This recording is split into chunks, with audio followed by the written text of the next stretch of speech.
اندر اپنے کردار میں تقوی اختیار کرو، جس کا کم سے کم درجہ یہ ہے کہ حرام سے تو اپنے آپ کو بچا لو اور فرائض کی پابندی کرو۔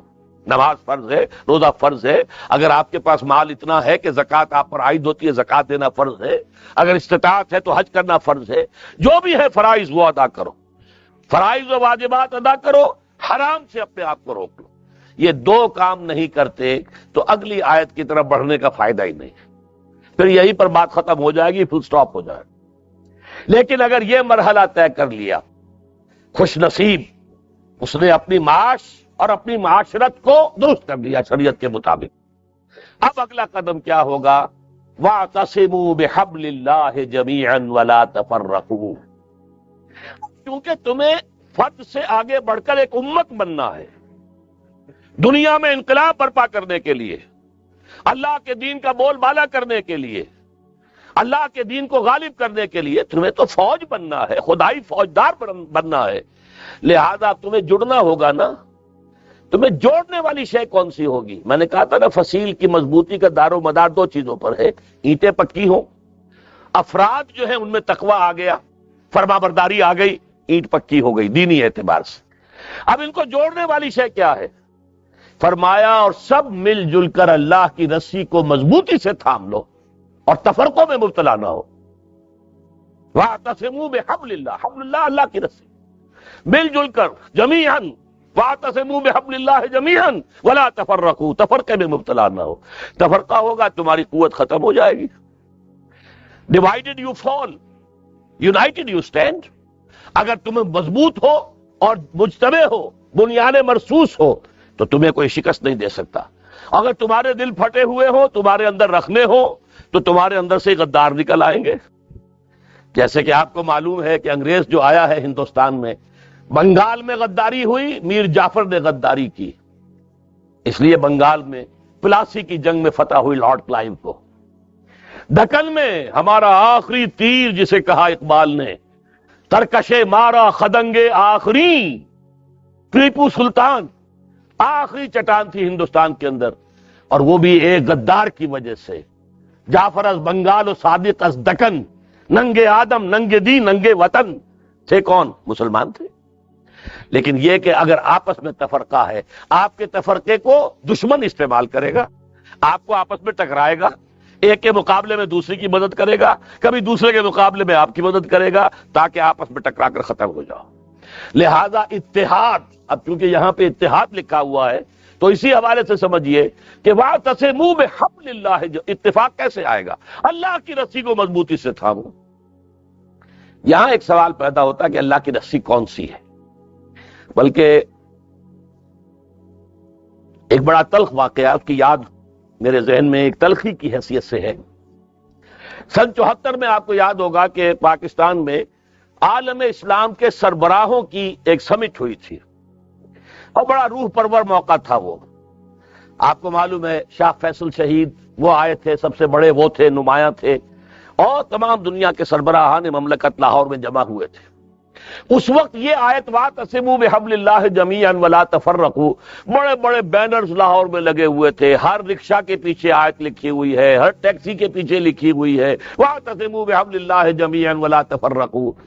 تو میں گیا تھا، مکتبہ جدید پریس ہے لاہور میں، کچھ مجھے چھپوانا تھا، وہاں پر ہی آزاد کشمیر کے ایک آئے ہوئے تھے انفارمیشن ڈپارٹمنٹ کے بڑے افسر، اور یہ واقعہ اب بھی میں بیان کر کے آیا ہوں 3-4 روز پہلے۔ سردار عبدالقیوم جو صدر ہوتے تھے اس وقت، وہ اس وقت صدارت کر رہے تھے جب میں نے واقعہ سنایا کہ یہ آپ کے صدارت کے دور کا واقعہ ہے، کیونکہ وہ یادداشت پیش کرنا چاہتے تھے کشمیر کے مسئلے پر تمام سربراہان جو تھے مسلمان ان کے سامنے، تو وہ بھی چھپانے کے لیے آیا ہوا تھا۔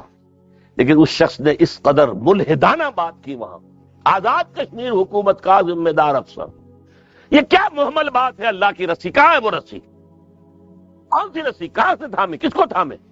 یہ تو کلام محمل ہے، اس کا مطلب ہی کچھ نہیں۔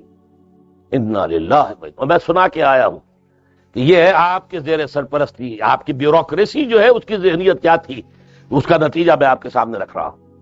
بہرحال یہ سوال پیدا ہوتا ہے کہ حبل اللہ سے مراد کیا ہے؟ اس کی اب یہ بات اصولاً سمجھ لیجئے، قرآن مجید میں جہاں وضاحت کی ضرورت ہوگی تو یہ فرض منصبی ہے محمد الرسول اللہ صلی اللہ علیہ وسلم کا کہ آپ اس کو واضح کریں. انزلنا الیک الذکر لتبین للناس ما نزل الیہم، اے محمد یہ الذکر، یہ قرآن ہم نے آپ پر نازل کیا ہے تاکہ آپ لوگوں کے لیے واضح کریں اس شے کو کہ جو ہم نے ان کے لیے اتاری ہے. قرآن تو اتارا ہے ہم نے لوگوں کے لیے، ھدی للناس اتارا ہے آپ پر، تو صرف آپ کے لیے تو نہیں ہے نا، لوگوں کے لیے ہے. تو لوگوں کو آپ یہ کتاب پہنچائیں اور جہاں اس کی وضاحت کی ضرورت ہو وضاحت کریں. جیسے ایک استاد جو ہے کتاب پڑھا رہا ہے، ٹیکسٹ پڑھا رہا ہے، لیکن تشریح بھی تو کرتا ہے نا. حضور نے فرمایا، حضرت علی رضی اللہ تعالیٰ عنہ سے روایت ہے، فرماتے ہیں کہ ایک موقع پر حضور نے فرمایا انہا ستکون فتنۃ، حضور نے خبر دی ان قریب ایک بہت بڑا فتنہ رونما ہوگا. فقلت، حضرت علی فرماتے ہیں میں نے عرض کیا مل مخرج منہا یا رسول اللہ، اے اللہ کے رسول یہ فرمائیے اس فتنے سے نکلنے کا راستہ کون سا ہوگا. یہ مخرج بڑے بڑے حالوں میں لکھا ہوتا ایگزٹ، اور عربی میں مخرج ہی لکھا ہوتا ہے عرب ممالک میں سرخ روشنی کے ساتھ. یا فرض کیجئے ہال کے اندر کوئی دھماکہ ہو جائے یا کوئی بجلی فیل ہو جائے تو دوڑو ان کی طرف، نکلنے کے راستے یہ مخرج اسے کہتے ہیں. تو اب دیکھیے یہاں پر ایک نقطہ ہے سمجھنے کا. حضرت علی نے یہ نہیں پوچھا کہ یہ فتنہ کب ہوگا، کیوں ہوگا، کدھر سے آئے گا، کیسے آئے گا، فتنے کی شکل کیا ہوگی، کچھ نہیں پوچھا. ہم ہوتے تو یہ پوچھتے. حالانکہ یہ ساری چیزیں ہیں علمی معلوماتی، اصل عملی مسئلہ یہ کہ اس فتنے سے نکلنے کا راستہ کون سا ہوگا. کیونکہ صحابہ کرام کا معاملہ جیسا کہ میں نے عرض کیا، وہ جو سنتے تھے قرآن سنے یا حدیث سنے، پہلے عمل کی بات سوچتے تھے. تو پوچھا بل مخرج منہا یا رسول اللہ، اب آپ نے فرمایا کتاب اللہ، فتنوں سے بچانے والی اللہ کی کتاب ہے. فیہ خبر ما قبلکم و نبأ ما بعدکم و حکم ما بینکم، اس تو اللہ کی کتاب میں، قرآن میں تم سے پہلی قوموں کے حالات بھی ہیں، تمہارے بعد میں آنے والی قومیں ان کے حالات بھی ہیں، اور تمہارے مابین جتنے اختلاف ہوں گے ان کا حل موجود ہے. وَهُوَ الصِّرَاطُ الْمُسْتَقِيمُ وَهُوَ الذِّكْرُ الْحَكِيمُ وَهُوَ حَبْلُ اللَّهِ الْمَتِينُ. یہی قرآن جو ہے یہ صراط مستقیم ہے، یہی ذکر حکیم ہے، یہی اللہ کی مضبوط رسی ہے. یہ ہے وہ بات کہ جو حضور نے واضح کر دی، وَاعْتَصِمُوا بِحَبْلِ اللَّهِ جَمِيعًا، پکڑ لو قرآن کو مضبوطی کے ساتھ. سیمنٹ سبسٹنس جو ہے وہ قرآن ہے جو تمہیں جوڑے گا. ایک اور حدیث ہے، وہ حضرت عبداللہ ابن مسعود سے ہے کہ حضور نے فرمایا القرآن حبل اللہ الممدود من السماء الى الارض، یہ قرآن اللہ کی رسی ہے جو آسمان اور زمین کے درمیان تنی ہوئی. ایک اور حدیث اس سے بھی پیاری ہے، موجم طبرانی کی جو بڑی موجم ہے، موجم کبیر، اس میں نقشہ کھینچا گیا ہے کہ ایک روز حضور اپنے حجرے سے برآمد ہوئے. آپ نے دیکھا مسجد نبوی کے ایک کونے میں لوگ بیٹھے ہوئے قرآن پڑھ رہے ہیں، مذاکرہ کر رہے ہیں، ایک دوسرے سے سمجھ رہے ہیں. آپ کے چہرے پر بشاشت کے آثار ظاہر ہوئے، خوشی کے کہ میرے امتی صحیح اور بہترین کام کر رہے ہیں بیٹھے ہوئے. آپ چل کر آئے قدم بقدم، آپ نے بڑا پیارا سوال کیا، الستم تشہدون اللہ الہ الا اللہ وانی رسول اللہ وان ھذا القرآن جاء من عند اللہ، کیا آپ لوگ اس کی گواہی نہیں دیتے کہ اللہ کے سوا کوئی معبود نہیں اور میں اللہ کا رسول ہوں اور یہ قرآن اللہ کے پاس سے آیا ہے؟ سب کا جواب کیا ہو؟ بلا یا رسول اللہ، بلا یا رسول اللہ کے رسول، یقیناً ہم گواہ ہیں اس پر. اب آپ نے فرمایا فاستبشروا، تو خوشیاں مناؤ، جشن مناؤ، فإن هذا القرآن طرفه بأيديكم وطرفه بيد اللہ، یہ قرآن وہ شے ہے جس کا ایک سرا تمہارے ہاتھ میں ہے اور ایک سرا اللہ کے ہاتھ میں ہے. اس کو تھامو، اس کو مضبوطی سے تھامو. علامہ اقبال نے کہا ہے، ہمارے میں دیکھتا ہوں مفسرین نے بہت سے آراء دے دی ہیں، اسلام ہے یا کلمہ شہادت ہے، یہ جو ہے حبل اللہ، لیکن یہ کہ حضور کی اس قدر واضح اس تصریحات کے بعد بھی ہم کوئی اور معنی تلاش کریں تو میرے خیال میں زیادتی ہے.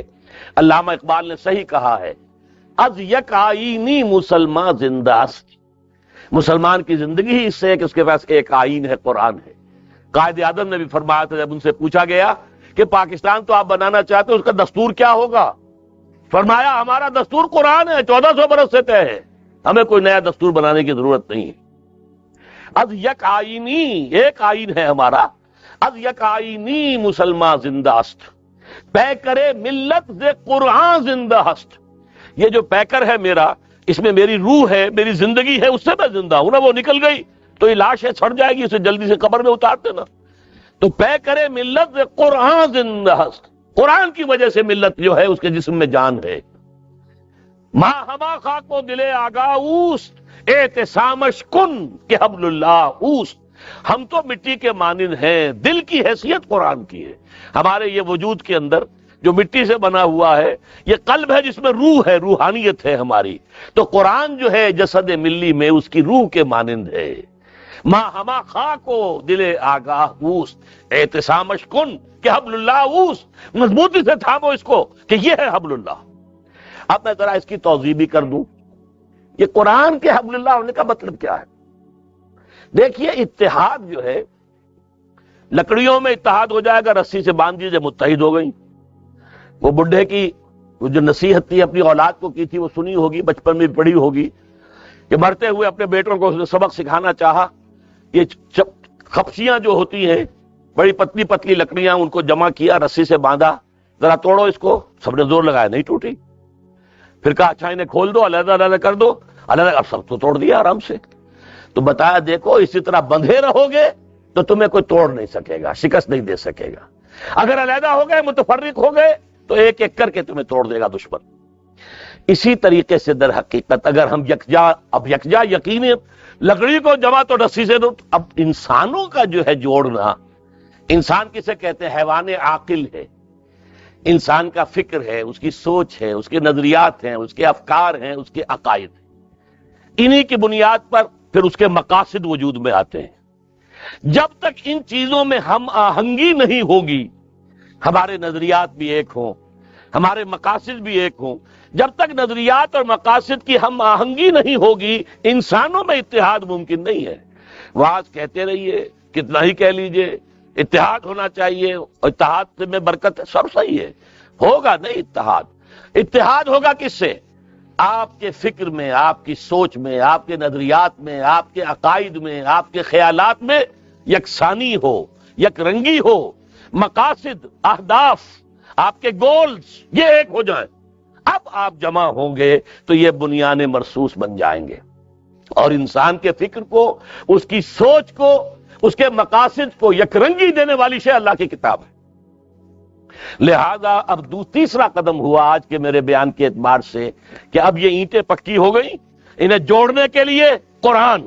اب قرآن میں غوطہ زنی کرو، قرآن پر اپنی سوچ کو، اپنے فکر کو، اپنے خیالات کو قرآن پر مبنی کرو، قرآن سے عزائم حاصل کرو، ارادے حاصل کرو، اپنے مقاصد کا حصول قرآن سے کرو، اپنی منزل کا تعین قرآن سے کرو، تب تم سب کے سب آپس میں جڑ جاؤ گے۔ اس آیت میں آگے چل کر صحابہ کرام، خاص طور پر انصار پر اللہ کا جو بڑا احسان ہوا تھا وہ گنوایا گیا، اس لیے کہ حضور کے یثرب آنے سے پہلے وہاں کے جو دو بڑے قبیلے تھے وہ آپس میں بڑے جنگ کرتے تھے۔ اوس اور خزرج کے مابین 100 سال سے قبائلی جنگ جاری تھی۔ ایسے نہیں تھی جنگ کے روز کے تلواریں کھڑک رہی ہوں، کچھ لوگ ان کے مار دیے، انہوں نے ان کے مار دی، جیسے ہمارے اب بھی ہوتا ہے قبائلی علاقے میں، قتل در قتل، قتل کا جواب قتل ہو رہا۔ یا جیسے کسی علاقے کے اندر جو گنڈے ہوتے ہیں، ان کے مابین اسی طرح کا چلتا ہے، چودراہٹ کی وجہ سے اس گروپ نے ان کو مارا، انہوں نے ان کو مارا۔ تو اس طرح سے ان کی قوت ختم ہوتی جا رہی تھی۔ جب حضور تشریف لائے مدینہ منورہ میں، اب ایمان اور قرآن کی بدولت وہ بنیان مرصوص بن گئے۔ اب ان انصار اور ان اوس اور خزرج کے لوگوں سے کہا جا رہا ہے وَاذْكُرُوا نِعْمَتَ اللَّهِ عَلَيْكُمْ، اے اوس اور خزرج سے متعلق لوگوں، اللہ کے اس احسان کو تم پر یاد رکھو، اس کو یاد رکھو۔ اِذْ كُنْتُمْ أَعْدَاءً، جبکہ تم دشمن تھے ایک دوسرے کے، فَأَلَّفَ بَيْنَ قُلُوبِكُمْ، اللہ نے تمہارے دلوں میں الفت پیدا کر دی۔ اور پھر نہ صرف یہ کہ انصار آپس میں بھائی بھائی ہو گئے، کہاں قریش مکے سے آئے 300 میل سے چل کر، کہاں یہ مدینے کے انصار، اس طرح بھائی بنایا ہے آپس میں، ایک انصاری ایک مہاجر بھائی، تم فلاں کے بھائی، تم فلاں کے بھائی۔ اور پھر ایسا بھی ہوا ہے، انصاری بھائی اپنے مہاجر بھائی کو لے گیا دکان پر، یہ میری دکان ہے، میں اس میں درمیان میں دیوار کھڑی کر دیتا ہوں، آدھی آپ کی آدھی میری۔ یہ میرا گھر ہے، میں اس میں دیوار کھڑی کر دیتا ہوں، آدھا گھر تمہارا آدھا میرا. یہاں تک ہوا ہے، اس لیے کہ اس وقت تک پردہ نہیں تھا. پردے کے احکام تو بعد میں آئے نا، وہ تو کہیں جا کر آئے ہیں سورہ نور میں اور سورہ احزاب میں. اس سے پہلے تو پردہ تھا ہی نہیں عرب میں، لہذا اس وقت پردے کے احکام نہیں تھے. وہ انصاری بھائی اپنے مہاجر بھائی کو گھر لے گیا، 2 بیویاں ہیں میری، تم پسند کر لو، نمبر 1 چوائس تمہارا ہوگا، جس کی طرف اشارہ کر دو گے میں طلاق دے دوں گا، تم شادی کر لو. میں یہ گوارا نہیں کر سکتا کہ میرے گھر میں 2 بیویاں ہوں اور میرا بھائی جو ہے اس کا گھر آباد نہ ہو.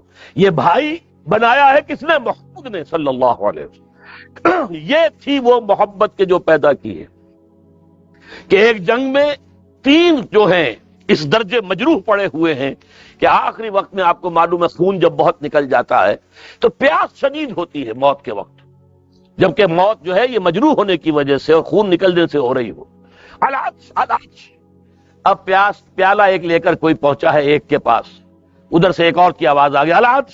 انہوں نے کہا میرے اس بھائی کے پاس لے جاؤ، اس کا حق زیادہ ہے. وہاں گئے تو دوسرے اس کے پینے سے پہلے کوئی اور تیسرا بول پڑا علاج. وہ وہاں گیا لے کر کے، وہاں لے جاؤ. وہاں گیا تو اس کی جان نکل چکی، واپس آیا تو دوسرا بھی فوت ہو چکا، پھر واپس آیا تو وہ پہلا بھی گیا. تینوں چلے گئے دنیا سے بغیر پانی پیے. لیکن یوسرون علی انفسہم ولو کان بہم خصاصہ، یہ تو وہ لوگ ہیں جو اپنے اوپر اپنے بھائیوں کی چیزوں کو ترجیح دیتے ہیں، اپنے بھائیوں کی ضرورت کو ترجیح دیتے ہیں، چاہے خود بھی تنگی کے اندر مبتلا ہوں. یہ شان تھی صحابہ کرام کی.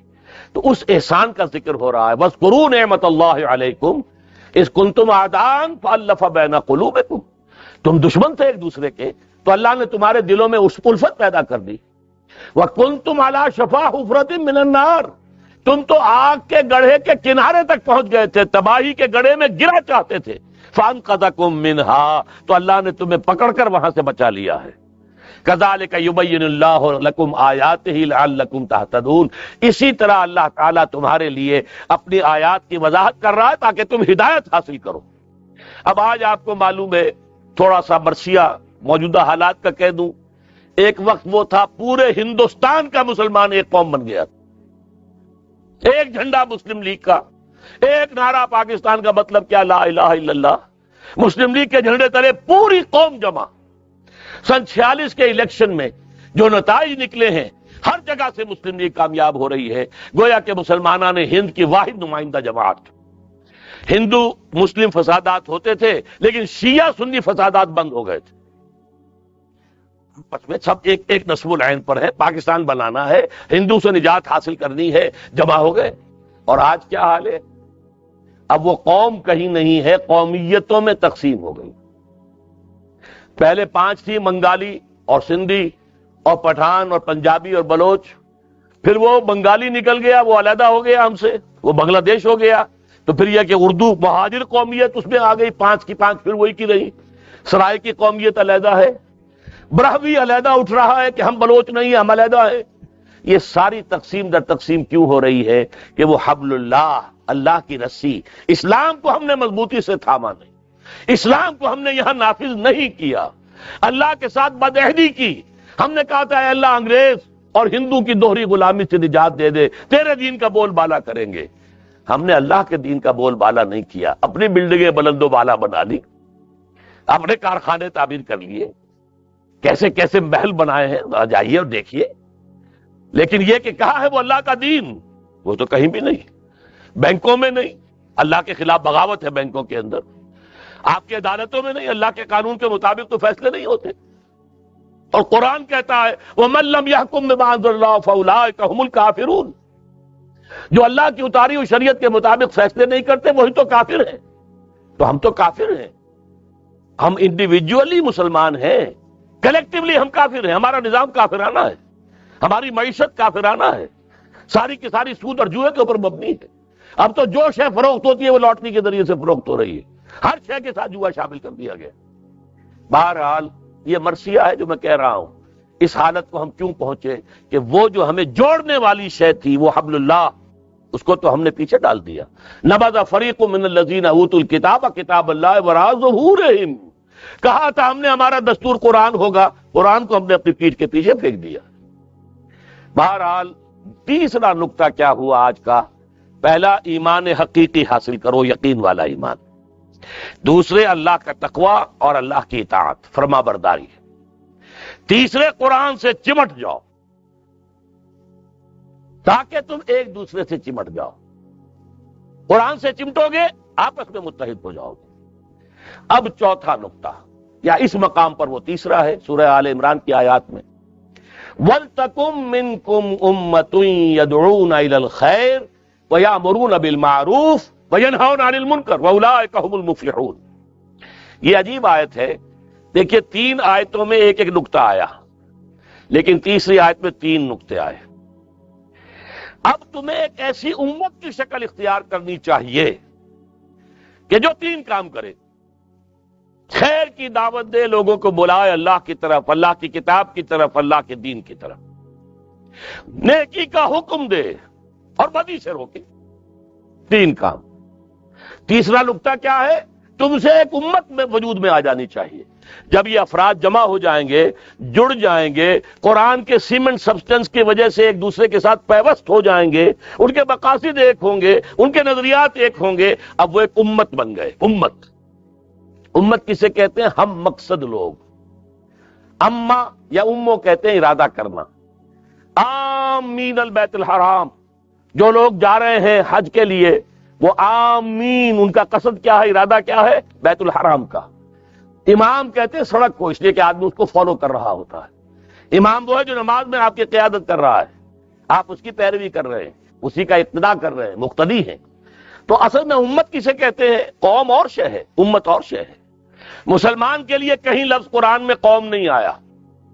قومیں تو ہوتی تھیں، وہ نسل کی بنیاد پر ہوتی تھی، قبائلی بنیاد پر ہوتی تھی، لیکن مسلمانوں کے لیے 2 لفظ آئے ہیں. امت، کنتم خیر امت اخرجت للناس تأمرون بالمعروف وتنہون عن المنکر وتؤمنون باللہ وکذالک جعلناکم امۃ وسطا لتکونوا شہداء علی الناس ویکون الرسول علیکم شہیدا. امت کا لفظ آیا. یا ایک لفظ اور آیا ہے، حزب اللہ، اللہ کی پارٹی. پارٹی کیا ہوتی ہے؟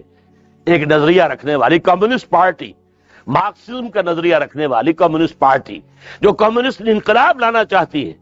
اسی طریقے سے حزب اللہ کون سی ہے؟ جو اللہ کے دین کے اوپر یقین رکھنے والی اور اللہ کے دین کا انقلاب لانے کے لیے، اللہ کے دین کو غالب کرنے کے لیے جد و جہد کرے، وہ حزب اللہ ہے. تو امت ہے ہم مقصد لوگوں کا اکٹھ. تو وَلْتَكُمْ مِنْكُمْ أُمَّةٌ، اور مسلمانوں اب تم میں سے ایک ایسی امت وجود میں آ جانی چاہیے جو 3 کام کرے. یدعون الی الخیر، اور میرے نزدیک سب سے بڑا خیر قرآن، دعوت الی القرآن. سورہ یونس میں فرمایا ہوا خیر مما یجمعون، یہ قرآن جو ہے ان تمام چیزوں سے زیادہ قیمتی ہے جو تم جمع کرتے ہو. دولت ہے، مال ہے، ساز و سامان ہے، اچھے سے اچھے ڈیکوریشن پیسز لا کے تم اپنے گھروں میں سجاتے ہو، کارنسوں کے اوپر رکھے ہوئے ہیں بڑے عمدہ عمدہ. یہ سب چیزیں جو ہے ان سب سے کہیں زیادہ قیمتی شے قرآن ہے. قرآن کی طرف بلاؤ اور نیکی کا حکم دو اور بدی سے روکو. 3 کام. بدقسمتی سے پاکستان میں دینی جماعتوں نے یہ کام چھوڑ کر اور الیکشن میں جا کر حکومت کے حصول کی کوشش شروع کر دی. یہ بہت بڑا بلنڈر ہوا ہے، بہت بڑا بلنڈر ہوا. انتخابات میں آپ جائیں گے تو آپ کا مخالف ظاہر بات ہے وہ تو یہ سمجھے گا کہ یہ اقتدار کا حریص ہے، یہ میرا مد مقابل ہے، اقتدار میں بھی حاصل کرنا چاہتا ہوں، یہ بھی حاصل کرنا چاہتا، بس یہ ویسے اسلام کا نعرہ لگا رہا ہے، اصل میں مقصود تو اقتدار ہے. یہ وجہ ہے سب سے بڑی کہ پاکستان میں اسلام نہیں آیا، غلط راستہ اختیار کیا. صرف یہی کام کرتے، دعوت الی الخیر، امر بالمعروف، نہی عن المنکر اور نہی عن المنکر. اب میں اس کے آگے آپ سے عرض کر دوں کہ میں نے کہا تھا 3 نکات، آخری نقطے میں 3 حصے، اور اس تیسرا جو حصہ ہے اس کے 3 حصے. نہی عن المنکر کے 3 لیول حضور نے بیان فرمائے جو حدیث میں آپ کو سنا چکا. حضرت ابو سعید خدری رضی اللہ تعالیٰ عنہ فرماتے ہیں سمعت رسول اللہ صلی اللہ علیہ وسلم یقول، کہ میں نے اللہ کے رسول کو فرماتے سنا. کیا فرماتے سنا؟ من را منکم منکرن، دیکھو مسلمانوں، تم میں سے جو شخص بھی کسی منکر کو دیکھے، بدی کو دیکھے، حرام کام کو دیکھے، کسی گندگی کو دیکھے، فَلْيُغَيِّرْهُ بِيَدِهِ، اس کا فرض ہے کہ اپنی طاقت سے، اپنی ہاتھ سے اس کو روکے. فرض ہے. فعل امر ہے یہ، فل یغیر ہو، الامر للوجوب، واجب ہوتا ہے وہ کام. فَإِن لَّمْ يَسْتَطِعْ، لیکن قرآن مجید ہے نا، فطری کتاب ہے. اب انسانوں کے اندر ہر طرح کے لوگ ہیں، کمزور بھی ہیں، طاقت والے بھی ہیں، باہمت بھی ہیں، کم ہمت بھی ہیں. تو کم ہمتوں کی بھی رعایت کی گئی ہے. فَإِن لَّمْ يَسْتَطِعْ، اگر اس کی استطاعت نہ ہو، طاقت یا تو ہے ہی نہیں یا طاقت کا استعمال کرنے کی ہمت نہیں ہے، دو ہی چیزیں ہو سکتی ہیں نا. تو دوسری صورت کیا ہے اس سے کم تر درجے میں؟ فَمَن لَّمْ يَسْتَطِعْ فَبِلِسَانِهِ، اپنی زبان سے تو روکے، کہے تو صحیح بھائی باز آ جاؤ، یہ کام غلط ہے، یہ حرام ہے، یہ صحیح نہیں ہے. حکومت سے بھی کہے، عوام سے بھی کہے، لوگوں سے بھی کہے. جیسا کہ حضور نے فرمایا ایک اور حدیث میں، الدین والنصیحہ، دین تو نصیحت اور خیر خواہی کا نام ہے. قیل لمن یا رسول اللہ، پوچھا صحابہ نے کس کی خیر خواہی، کس کے ساتھ وفاداری؟ قال للہ ولکتابہ ولرسولہ ولائمۃ المسلمین وعامتہم، اللہ کی کتاب کے ساتھ وفاداری، اللہ کے ساتھ وفاداری، اللہ کے رسول کے ساتھ وفاداری، اور مسلمانوں کے جو امام ہیں ان کی خیر خواہی، انہیں صحیح مشورہ دو، غلط کاموں سے روکو. ایک دفعہ حضور نے فرمایا انصر اخاک ظالما او مظلوما، اپنے بھائی کی مدد ضرور کرو چاہے وہ ظالم ہو چاہے مظلوم ہو. صحابہ حیران ہوئے، یہ بات کیا کہہ دی حضور نے، بڑی غیر متوقع بات ہے. مظلوم کی حالت میں تو مدد کرنا سمجھ میں آتا ہے، یہ ظالم کی بھی مدد کرے؟ سوال کیا انہوں نے، ننصرہ مظلوما فکیف ننصرہ ظالما. حضور یہ تو سمجھ میں آ گیا کہ اگر ہمارے بھائی مظلوم ہے، اس پر ظلم ہو رہا ہے تو ہم اس کی مدد کریں، لیکن یہ کیسے کہ ظالم ہو تب بھی مدد کریں؟ فرمایا ہاں مدد کرو، اس کا ہاتھ روک لو، ظلم سے روک لینا اس کی مدد ہے. یہ ہے نہیں عن المنکر بالید، طاقت کے ساتھ اولاً. یہ نہیں ہے تو باللسان، زبان. اور اگر یہ بھی نہیں ہے، اگر مجھ جیسے کمزور لوگ ہیں، ہمت نہیں ہے، تو فرمایا فَإِن لَّمْ يَسْتَطِعْ فَبِقَلْبِهِ، دل میں شدید نفرت ضرور رکھے اسے. وَذَلِكَ أَضْعَفُ الْإِيمَانِ، یہ ایمان کا کمزور ترین درجہ ہے. اگر نفرت بھی نہیں ہے، بدی کو آپ دیکھتے ہیں، برائی کو دیکھتے ہیں اور دل میں جلن پیدا نہیں ہوتی، صدمہ نہیں ہوتا. آپ کا بچہ بیمار ہو اور آپ نے علاج کرا لیا، ڈاکٹروں نے جواب دے دیا، حکیموں نے جواب دے دیا، کوئی اب تعویذ گنڈا بھی نہیں رہا، جو ہو سکتا تھا کر لیا ہے، لیکن بچہ تڑپ رہا ہو تو آپ سو نہیں سکتے. کیا کریں؟ کچھ نہیں کر سکتے، ہیلپ لیس ہیں، ہمارے ہاتھ میں کچھ نہیں، جو کر سکتے تھے کر چکے. لیکن بچہ تڑپ رہا ہو تو آپ سو نہیں سکتے.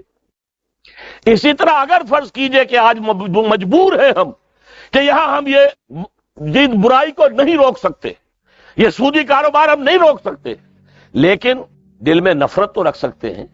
پاؤں پھیلا کر سوئیں تو نہ. اگر ہم چین سے سوتے ہیں، عیش کرتے ہیں، تو گویا کہ ہم نے ریکنسائل کر لیا ذہناً، ہم نے تسلیم کر لیا ہے اس منکر کو، اس بدی کو، اس طاغوت کو، اس نظام باطل کو ہم نے تسلیم کر لیا ہے. اور جس نے نظام باطل کو ذہناً اور قلباً تسلیم کر لیا وہ صاحب ایمان نہیں ہے. آج جو میرا درس تھا صبح قرآن مجید کا، اس میں آیت الکرسی کے بعد والی آیات میں آتا ہے فَمَن يَكْفُرْ بِالطَّاغُوتِ وَيُؤْمِن بِاللَّهِ فَقَدِ اسْتَمْسَكَ بِالْعُرْوَةِ الْوُثْقَىٰ. پہلے طاغوت کا کفر ہے، پھر اللہ پر ایمان ہے. طاغوت، باطل نظام، اللہ تعالیٰ کی بندگی سے نکل بھاگنے والا نظام، اس کی اطاعت کی بجائے اس کی معصیت پر مبنی نظام سب سے بڑا طاغوت ہے. اس طاغوت کی وفاداری، اس کی چاکری، اس کی خدمت، اس کا ساتھ دینا. یہاں تک فرمایا حضور نے من مشى مع فاسق ليقويه فقد اعان على هدم الاسلام. کوئی شخص اگر کسی فاسق اور فاجر آدمی کے ساتھ چلتا ہے اسے تقویت پہنچانے کے لیے، تو اس نے اسلام کی عمارت کو منہدم کرنے میں مدد کی ہے. ایک اور حدیث میں فرمایا اذا مدح الفاسق، جب کسی فاسق کی مدح کی جاتی ہے، غضب اللہ تعالی، اللہ تعالیٰ غضبناک ہو جاتے ہیں، اور اتنے غضبناک ہوتے ہیں واہتز لہ العرش، کہ تخت جو ہے عرش وہ کانپنے لگتا ہے، اتنا غصہ اللہ تعالیٰ کو آتا ہے کہ ایک فاسق اور فاجر انسان کو سپاس نامہ پیش کیا جا رہا ہے، وہ اس کی مدح سرائی ہو رہی ہے. فاسق اور فاجر، زانی اور شرابی، اور اس کے لیے آپ کھڑے ہو کر قصیدے پڑھ رہے ہیں. اذا مدح الفاسق غضب اللہ تعالی واہتز لہ العرش. اللہ کا عرش جو ہے وہ کانپنے لگتا ہے جبکہ کسی فاسق کی مدح کی جاتی ہے۔ یہ ہے 3 درجے۔ سب سے پہلے نہی عن المنکر بالید، اور اگر طاقت نہیں تو طاقت حاصل کرو۔ طاقت خود بخود تو نہیں آتی نا، جس کے لیے کہ ہمارے پاس نقشہ موجود ہے سیرت النبی کا۔ دیکھیے حضور نے پہلے دن سے کہا کہ یہ بت پرستی منکر ہے، گناہ ہے، معصیت ہے، کفر ہے، شرک ہے، ٹھیک ہے نا، سب سے بڑا منکر بت پرستی، لیکن کسی بت کو توڑا نہیں۔ حالانکہ بڑا آسان تھا، وہاں کوئی پہرے تھوڑے ہی ہوتے تھے، 4-6 صحابہ کو حکم دیتے، ایک رات کو جا کے سارے بتوں کو توڑ کے آ جاتے، پھر ان کی تکہ بوٹی ایک کر دیتے وہ، یہ ٹھیک ہے، لیکن تکہ بوٹی تو بعد میں بھی ہو گئی، غزوہ احد میں بھی 70 صحابہ شہید ہو گئے، تو تکہ بوٹی سے بچنے والے تو نہیں تھے وہ۔ لیکن نہیں، حکمت یہ نہیں تھی، اس لیے کہ وہ پتھر کے بت اب پھر بنا لیں گے دوبارہ۔ اگر آپ نے توڑ بھی دیے، چکنا چور بھی کر دیے، حضرت ابراہیم نے سب توڑ پھوڑ کے چکنا چور کر دیا، تو پھر بنا رہی ہے، کیا دیر لگتی ہے، پتھر کے بت ہی ہے نا۔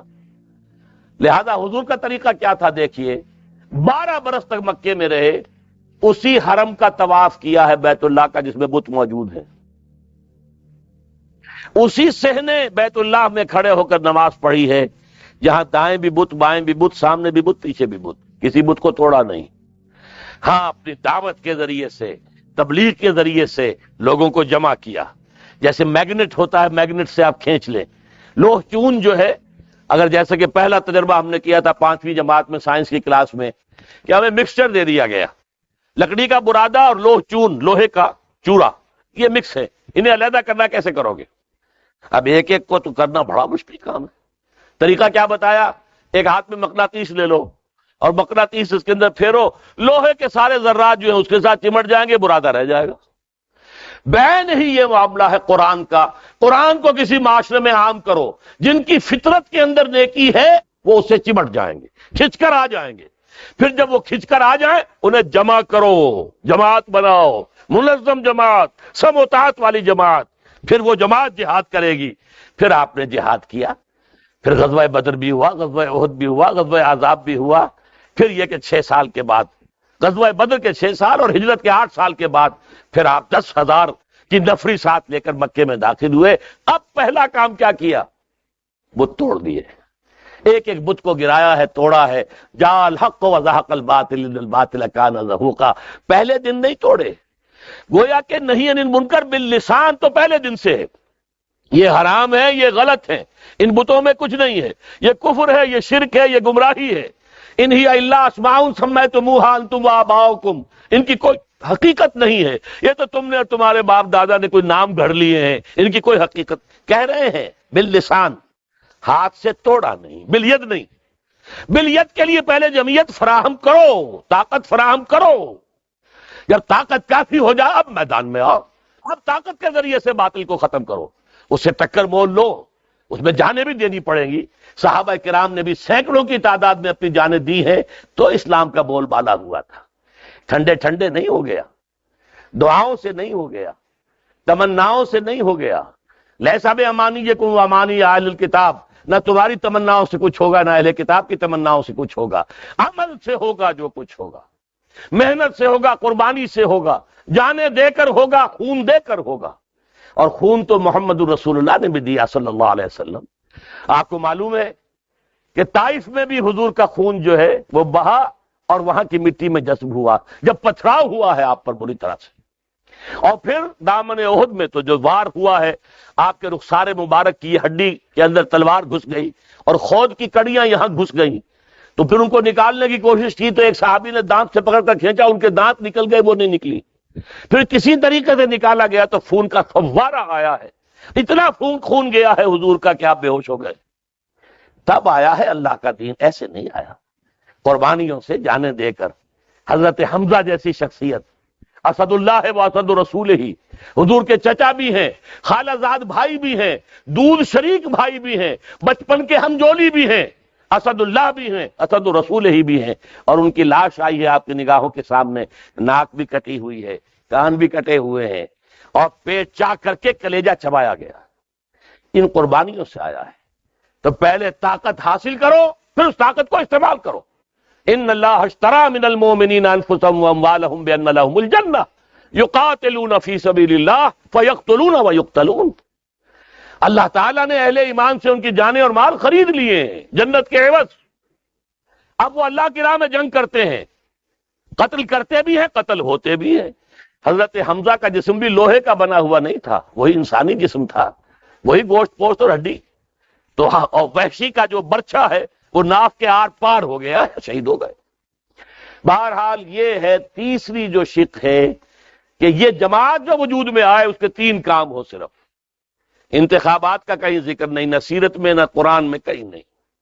اس طریقے سے ایک ہی ملک ہے پوری دنیا میں کہ جہاں انہوں نے کم سے کم اپنی فقہ کے مطابق اسلامی نظام قائم کر لیا. آپ سمجھ گئے، ایران فقہ حنفی قائم ہو گیا. لیکن انہوں نے کیا کیا؟ جانیں دی ہے تب ہوا ہے. انتخابات کے ذریعے سے قیامت تک بھی وہاں آیت اللہ خمینی کی حکومت نہیں بن سکتی تھی. ہماری جماعتیں جو ہیں دینی لگی ہوئی ہیں اسی چکر کے اندر. حالانکہ ہر مرتبہ دیکھتے ہیں یفتنون فی کل عام مرتن او مرتین، بار بار نتائج سامنے آتے، ڈھاک کے 3 بار سے زیادہ کچھ نہیں ہوتا. لیکن نہیں اسی میدان میں.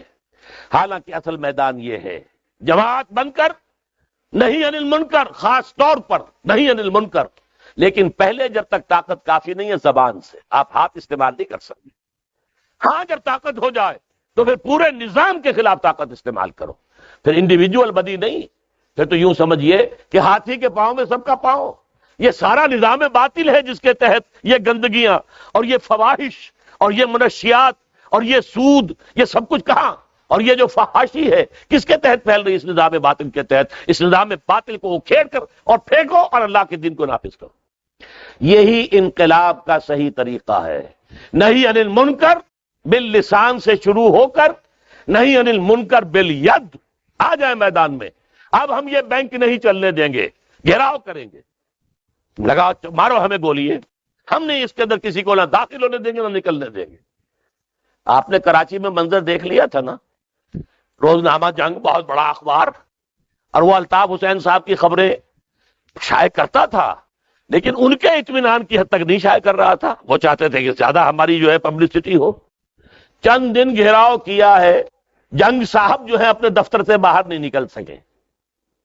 گھیراؤ کیا، اس کے بعد کیا ہوا کہ الطاف حسین کو چھینک بھی آ گئی تو پہلے صفحے پر خبر آ گئی، چھینک آ گئی آج الطاف صاحب. کیوں؟ گھیراؤ کیا، کوئی جلاؤ نہیں کیا انہوں نے. اس طرح شیعوں نے کر کے دکھایا. جب یہ زکوٰۃ آرڈیننس نافذ کیا ہے ضیاء الحق نے، 50,000 شیعہ اہل تشیع جا کر گھیرا ڈال کر بیٹھ گئے سیکریٹریٹ کا.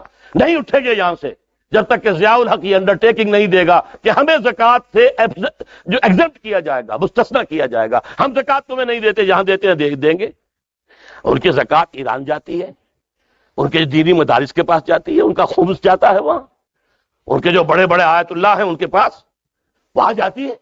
ہم تمہیں نہیں دیں گے. لہذا دیکھ لیا آپ نے گولی کیسے چلاتا ضیاء الحق. گولی چلاتا تو آپ کو معلوم ہے فوج میں بھی شیعہ ہیں، پولیس میں بھی شیعہ ہیں، بیوروکریسی میں بھی شیعہ ہیں. ایک فساد ہو جاتا ہے اس ملک کے اندر. تو ناک رگڑ والی اس کی چیف مارشل لا ایڈمنسٹریٹر، جس نے بعد میں کہا تھا میں تو مقتدر اعلیٰ ہوں، مقتدر مطلق ہوں، معاذ اللہ بھی کہہ دیا تھا. یہ تو اللہ کی شان ہے کہ قادر مطلق ہے، لیکن میں بھی یہاں قادر مطلق ہوں، مجھے کوئی چیک کرنے والا ہے ہی نہیں. نہ کوئی کورٹ مجھ سے کچھ پوچھ سکے، نہ کوئی پارلیمنٹ مجھ سے کچھ پوچھ سکے. تو میں تو مطلق. لیکن اس مقتدر مطلق کی ناک رگڑوا دی اہل تشیع نے، اور انڈرٹیکنگ دی ہے کہ تمہیں میں ایگزم کر دوں گا تب اٹھے. یہ کام ہے کرنے کا. کاش کہ ہماری دینی جماعتوں نے یہ کام کیا ہوتا. ہمارے ہاں آئلی قوانین منظور ہوئے. ایک ملٹری ڈکٹیٹر نے نافذ کیا، فیلڈ مارشل ایوب خان، جو پاکستان کے نام سے بھی اسلام نکالنا چاہتا تھا. اسلامی جمہوریہ پاکستان کی بجائے چاہتا تھا صرف جمہوریہ پاکستان، اسلامی نہ نکالا جائے. اس میں کچھ لوگوں نے اسے مشورہ دیا کہ کیا فساد مول لے رہے ہو، یہاں کے عوام جو ہے اٹھ کھڑے ہوں گے تمہارے خلاف، لہذا بعد آ گیا. لیکن آئلی قوانین اس نے وہ نافذ کیے کہ شیعہ نے بھی کہا کہ یہ غیر اسلامی ہے، سنیوں نے کہا غیر اسلامی ہے، بریلویوں نے کہا غیر اسلامی، دیوبندیوں نے کہا غیر اسلامی، اہل حدیث نے کہا غیر اسلامی، جماعت اسلامی نے کہا غیر اسلامی. لیکن کوئی تحریک نہیں چلائی. قانون نافذ ہوا، آرڈیننس سے لا بن گیا. اور ضیاء الحق صاحب بھی آئے تو فیڈرل شریعت کورٹ بھی بنائی تو آئلی قوانین مستثنا ہے، فیڈرل شریعت کورٹ اس کے بارے میں کوئی رائے نہیں دے سکتی۔ میں نے اس ایشو پر استعفیٰ دیا 5 جولائی 1982 کو اس کی شورا سے۔ میں نے کہا یہ آپ اپنے ماتھے پر کلنک کا ٹیکا لیے پھر رہے ہیں۔ تو مجھے بعد میں خیال آیا کہ میں کیا کہہ بیٹھا، ان کے یہاں پر سجدے کا نشان تھا، تو میں نے تو محاورہ بولا تھا کہ یہ کلنک کا ٹیکا ہے، آپ نے جو یہ فیڈرل شریعت کورٹ بنائی ہے یہ کلنک کا ٹیکا ہے، وہ جا کے جڑ گیا اس کے ماتھے پر۔ بہرحال وہ بڑا متحمل مزاج انسان تھا، برا نہیں منایا۔ کیوں، کیا، کیسے؟ میں نے کہا جناب آپ نے فیڈرل شریعت کورٹ بنائی، اس میں اپنے ہینڈ پکڈ ججز کو رکھا ہے نا۔ ملک غلام علی صاحب کون ہیں؟ آپ کا چوائس ہے۔ پیر کرم شاہ صاحب کون ہیں؟ آپ کا چوائس ہے۔ مفتی تقی عثمانی، مولانا محمد شفیق عثمانی رحمت اللہ علیہ کے صاحبزادے، کس نے چنا؟ آپ نے چنا۔ آپ ان کے علم پر اعتماد کرتے ہیں تب چنا، ان کے تقوی پر، ان کے تدین پر، ان کی دیانت پر، لیکن آپ نے ان کے ہاتھ باندھ دیے کہ آئلی قوانین کے بارے میں بھی وہ کچھ نہیں کہہ سکتے کہ اس کی کوئی خلاف اسلام تو نہیں۔ میں نے کہا میں یہ نہیں کہتا جو میں کہتا ہوں آپ کریں، نہیں۔ غلام محمد پرویز جس نے یہ قانون بنوائے تھے، منکر حدیث تھا، منکر سنت تھا، وہ چونکہ رہا تھا سیکریٹری رہا تھا گورنمنٹ آف پاکستان کے اندر، اس کے وہ ہاتھ بڑے لمبے تھے، پہنچے ہوئے تھے ہاتھ، اس منکر حدیث نے یہ قوانین بنوائے اور اس کو نافذ کیا اس نے ایوب خان نے، اور وہ نافذ کیے رکھا ضیاء الحق نے بھی۔ میں نے کہا کہ اس وقت تک غلام محمد پرویز بھی زندہ تھا، میں نے کہا وہ آ کے ثابت کر دے شریعت کورٹ کے اندر کہ خلاف اسلام نہیں ہے، میں خوش، میرا رب خوش۔ لیکن جنہیں آپ نے بٹھایا ہے ججوں کو، ان کو آپ اختیار کیوں نہیں دے رہے؟ کہنے لگے پھر یہ عورتوں کو کون مطمئن کرے گا؟ میں نے کہا اگر آپ کے سوچ کا یہی معیار ہے، آپ کو یہ دیکھنا ہے کہ کون راضی کون ناراض، اللہ کو نہیں دیکھنا، اللہ کے دین کو نہیں دیکھنا، کون راضی کون ناراض، تو یہ لیجئے میرا استعفیٰ حاضر ہے، میں آپ کی شورا میں نہیں بیٹھ سکتا۔ استعفیٰ دیا، نکل آیا۔ بہرحال یہ جان لیجئے کرنے کا کام یہ تھا جو ہمارے ہاں کے دینی جماعتوں نے نہیں کیا۔ اگر یہ کام کرتے یہاں اسلام آ چکا ہوتا آج تک، اور اب بھی اگر آئے گا تو اسی طریقے سے آئے گا۔ اگر انہیں سمجھ آ جائے، اللہ کرے کہ آ جائے، طاقت ہے، ارکان ہے، کارکن ہے، منظم ہے، بڑی جمعیتیں ہیں جماعتوں کے پاس، جماعت اسلامی کے پاس ہے، جمعیت علماء اسلام کے پاس سرحد میں بلوچستان میں بڑی طاقت ہے، سندھ کے بھی بالائی علاقے میں خاصی طاقت ہے، پنجاب کے سرائکی علاقے میں خاصی طاقت ہے۔ یہ جماعتیں اگر کھڑی ہو جائیں اس کام کے لیے، چھوڑتے اس کو الیکشن وغیرہ کو، یہ سینٹ کیا بلا ہوتی ہے اور ممبر پارلیمنٹ سے کیا حاصل ہوتا ہے، کچھ نہیں حاصل ہوتا۔ ہاں وی آئی پی ٹریٹمنٹ آپ کو مل جاتا ہے، بس اللہ اللہ خیر صلی اللہ، کچھ مفادات بھی جو حاصل کرنا چاہے، بہتی گنگا کے اندر ہاتھ دھونا چاہے دھو لے، اس سے زیادہ تو کچھ نہیں ہوا۔ تو اللہ کرے کہ انہیں سمجھ آ جائے۔ میں تو اب جب سے ہے ان کو کہہ رہا ہوں، ملتا ہوں، جاتا ہوں، کہتا ہوں کہ بھائی یہ کرنے کا کام۔ میں قاضی حسین احمد صاحب سے ملا، ان سے کہا، پھر یہ کہ جے یو آئی کے فضل الرحمان صاحب سے کہا، مولانا محمد خان شیرانی کہ جو وہاں کے بلوچستان سے جو ہے ممبر اسمبلی، ان سے ملا، اور وہ مانتے بھی ہیں کہ بات تمہاری صحیح ہے، لیکن پرڈالا وہی ہے، الیکشن میں حصہ لینا۔ یہ ہے اصل میں مسئلہ کہ اللہ نے تو 3 کام بتائے تھے ہمیں امت مسلمہ کے لیے، سہ نکاتی لایا عمل، جس میں نے چوتھے کا سورہ نساء کے حوالے سے اضافہ کر دیا، یا ایھا الذین آمنوا آمنوا باللہ ورسولہ، ایمان لاؤ جیسے کہ ایمان لانے کا حق ہے۔ پہلا کام یہ ہے کہ اپنے دلوں میں ٹٹولیے، جھانکیے، یقین والا ایمان ہے تو اللہ کا شکر ادا کیجئے، نہیں ہے تو پہلے اس کمی کی تلافی کی کوشش کیجئے۔